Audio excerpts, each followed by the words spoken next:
All right, folks, welcome back for the commercial break. Always excited to have this next guest on. We get news. He gives us straight answers, and he's usually on the top of the most important political and security issues of the day. He is Congressman Austin Scott from the great state of Georgia. Congressman, great to have you back on the show. Hey, John, thanks for having us. It's just a little over 24 hours now. We've been able to absorb the extraordinary news of the raid on President Trump's Mar-a-Lago campaign by the FBI. Still a lot of facts to be gathered before we know what really happened. But your initial takeaways from watching what happened in the early fallout today? Yeah, there are a couple of things here. One is I cannot believe that this actually happened in the United States of America. The idea that the Justice Department would send the FBI in to the previous president's home and seize whatever it is that they went in there to seize. And so I'm taken back at the actions by the Justice Department. Now, the other thing that I'm a little taken back by is President Biden saying that he didn't know anything about this. I simply don't believe that President Biden was not informed of this. And if he wasn't informed, then it's proof that, one of the concerns that many of us have had is, who's actually making the decisions in the White House? Because somebody at the White House would have known before the FBI would have carried out a raid on the former president's house. It's just not something that that would not have been discussed in the White House, I don't believe. So, John, I got a text from a friend last night, and the question was, can you believe this? And my response was yes. And here's why I can believe it, John. I'm from the state of Georgia, and Jody Heiss is one of our members.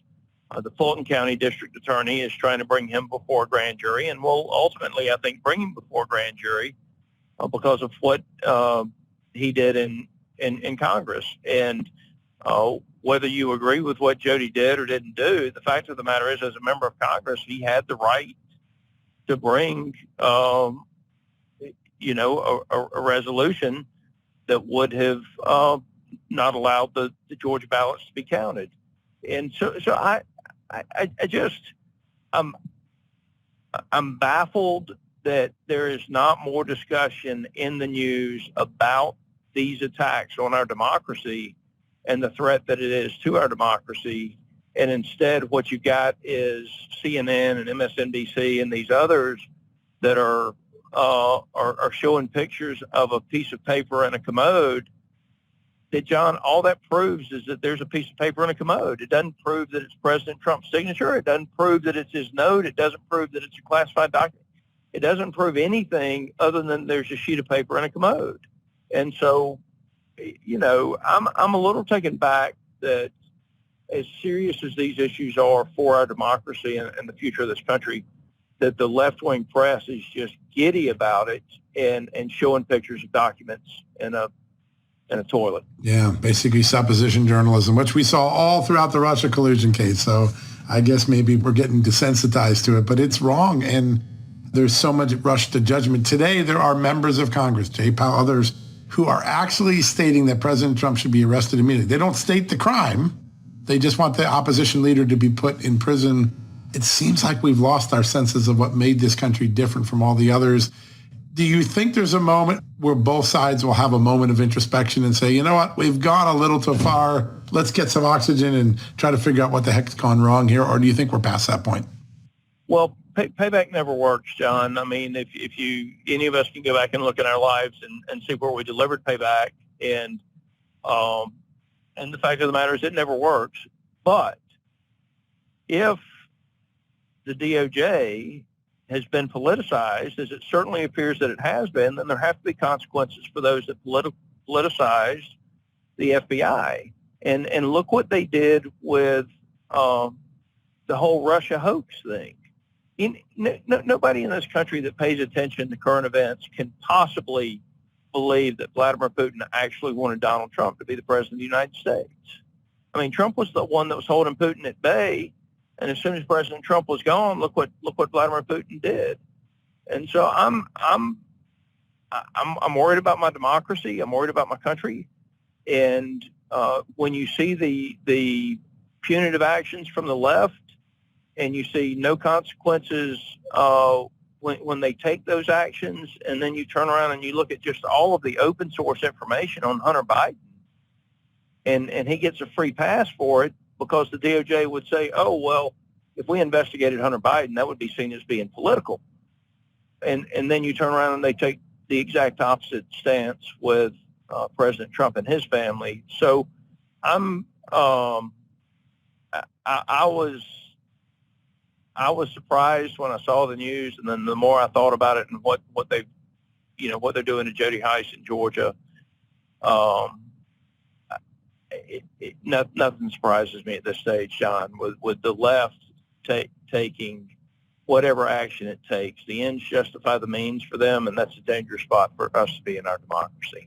It is. There's a term, lawfare, that used to be referred to as a tactic was used in banana republics and in dictators, and it was, weaponizing the law to go after your enemies.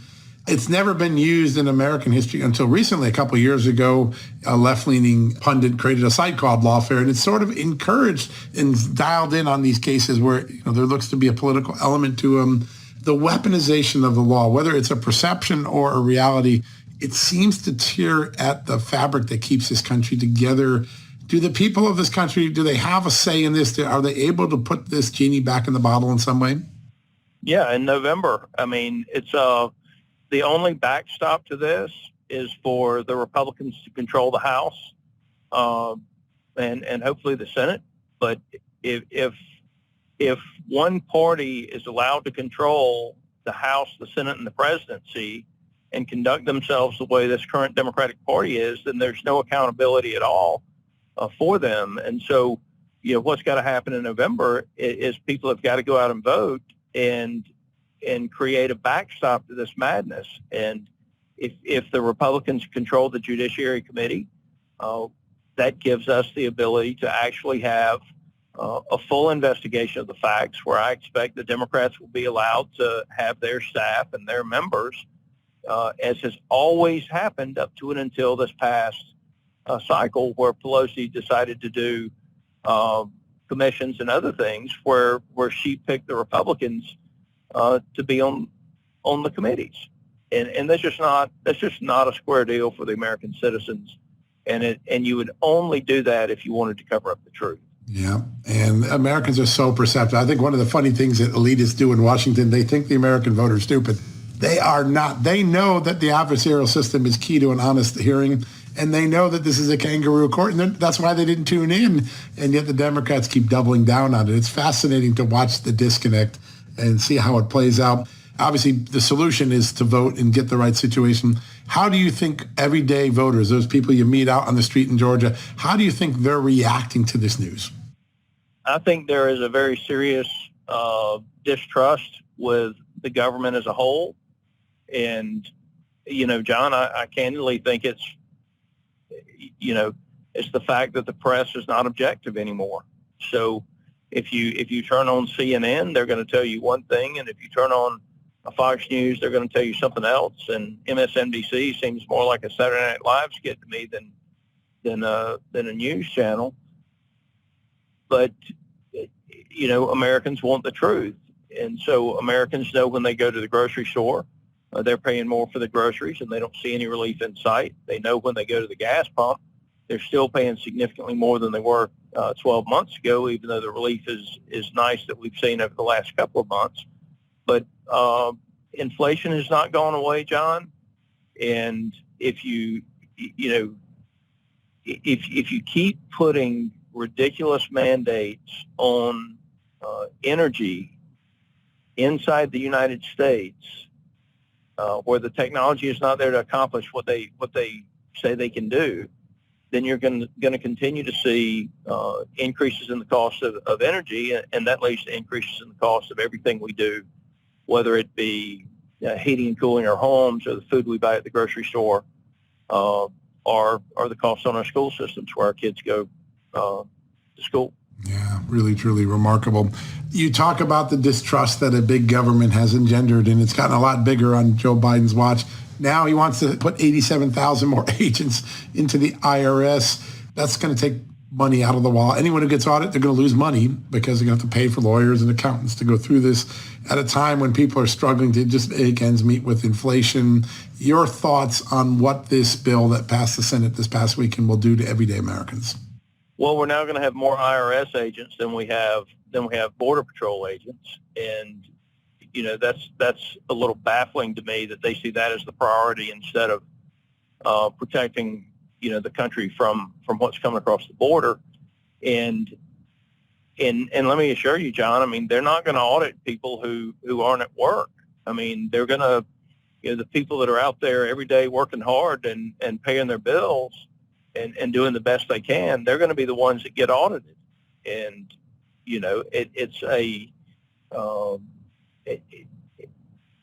it's just disingenuous for them to say that, this is going to somehow, by auditing the American citizens and charging them higher taxes, only in a make-believe universe could you believe that was going to stimulate the economy, and yet that's what they're telling people it's going to do. Well, it's not. I mean, if anything, it's going to make people, the business owners that are out there, and small businesses especially, it's going to make them more risk averse and less likely to invest in growing their business than the current economic situation that we've got in this country. And so, number one thing I hear from my employers is we need more labor, and it doesn't matter if they're large, small, medium.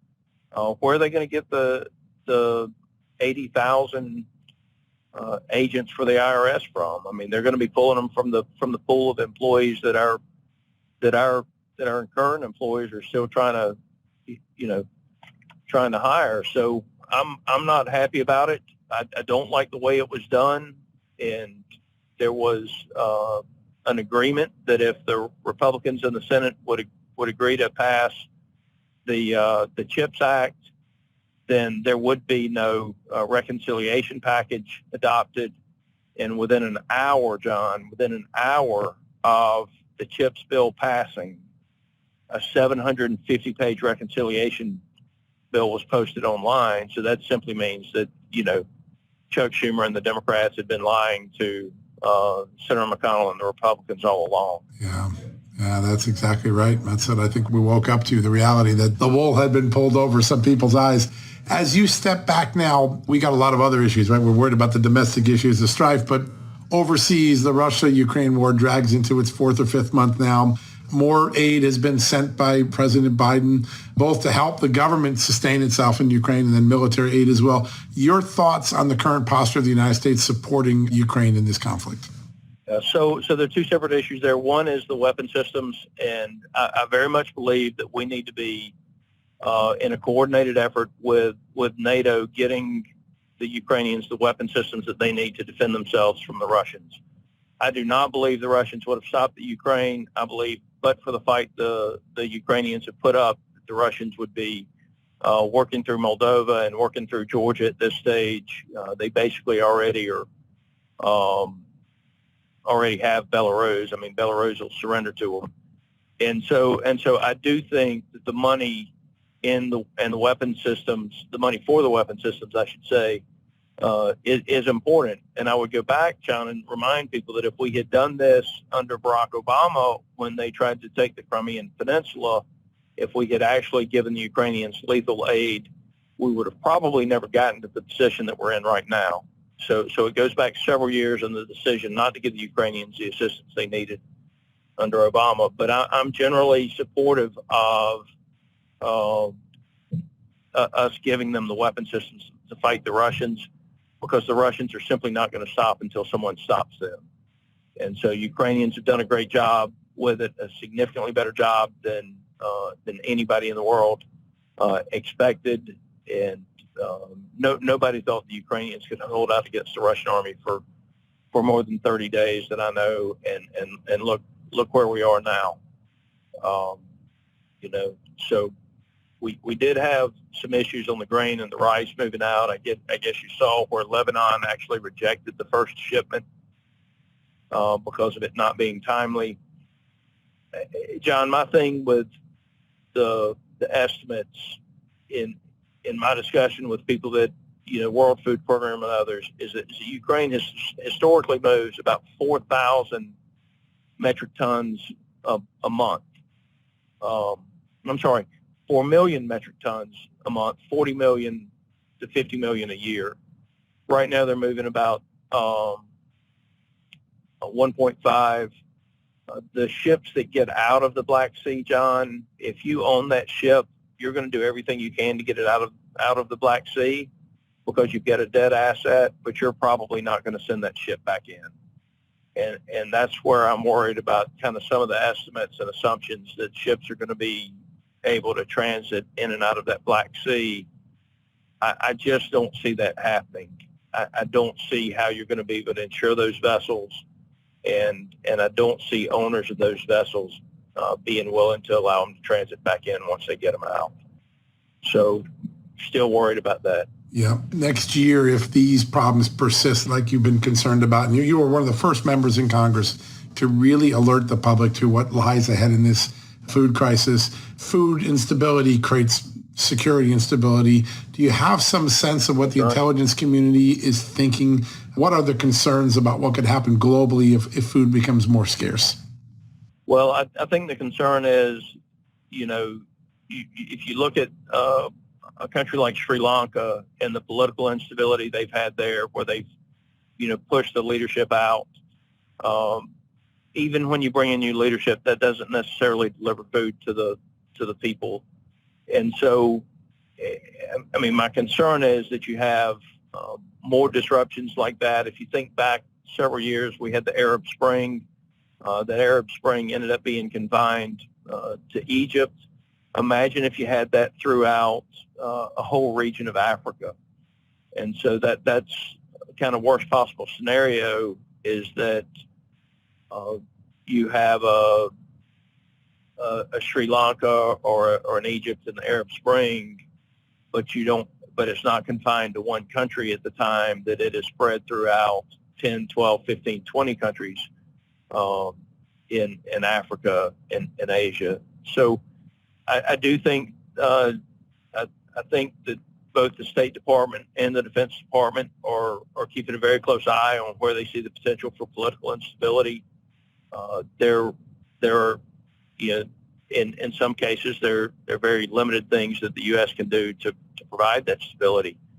But, you think about the things you have to have today, John. You got to have food for one, and you got to have energy.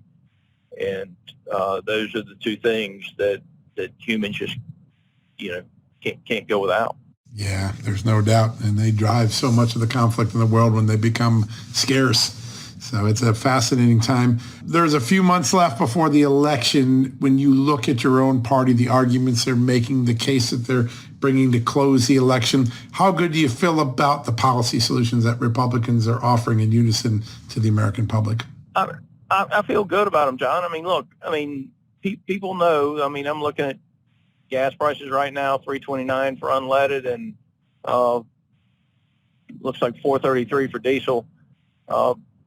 They know that's significantly higher than it should be. Even though it's back down from where it was, they know that it's higher than it should be.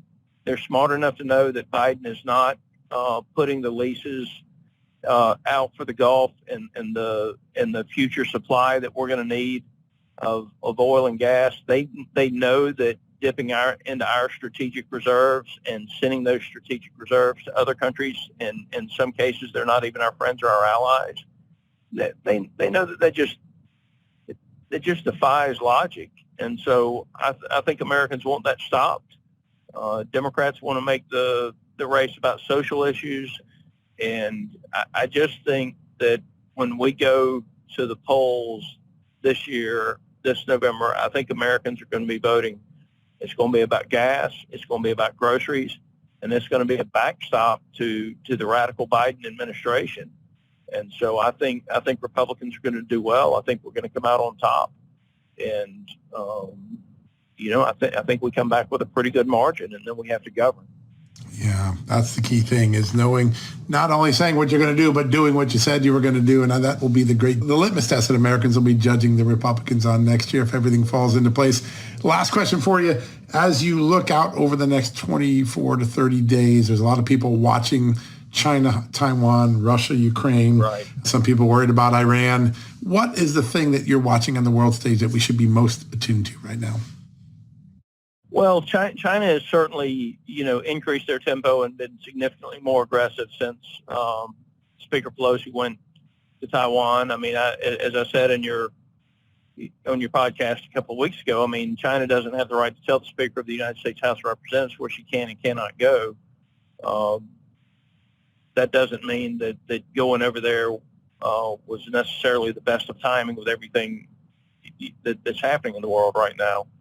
A little risk aversion can save a lot of pain sometimes. So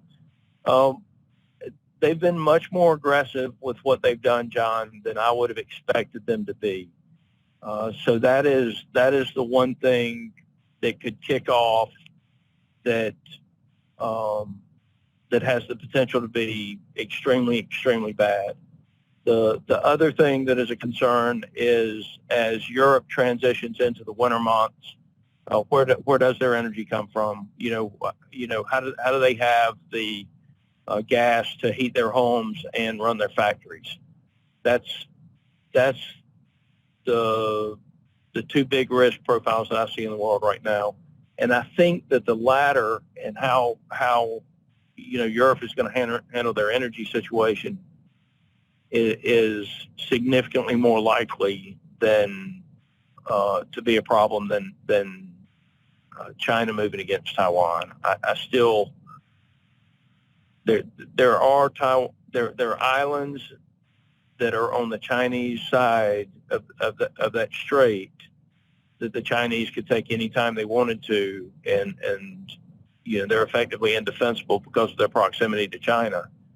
And if they haven't done that yet, and that leads me to believe that there's some grandstanding, for lack of better terminology, going on with them and their military right now around Taiwan. But certainly it's raised the alert levels.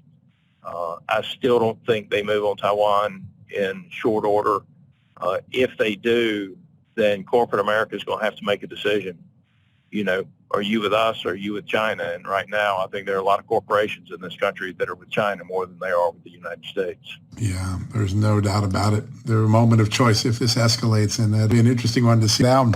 Congressman, it's always an honor to talk to you. I know our audience gets a lot of great sage facts from you and good wisdom. Thanks again for the time, and I wish you a good summer break. I know you get a couple weeks off where you're back home with your constituents, and want to wish you well during that time. All right. Thanks so much, John. Have a great day, sir.